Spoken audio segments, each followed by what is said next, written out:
You are looking at Julian's pronunciation guide, where we look at how to pronounce better some of the most mispronounced words in the world, like this other curious word. But how do you say what you're looking for today?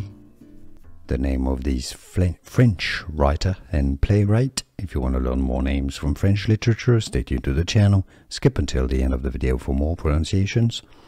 Hélène, that's how it's said in France. Hélène, the H is silent. Cixous, Cixous. Yes, that's how it's pronounced.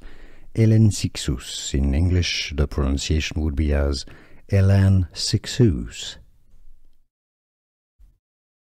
The name of this French writer and playwright. If you want to learn more names from French literature, stay tuned to the channel. Skip until the end of the video for more pronunciations.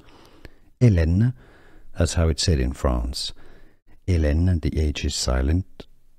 Cixous, Cixous. Yes, that's how it's pronounced. Hélène Cixous. In English, the pronunciation would be as Hélène Cixous.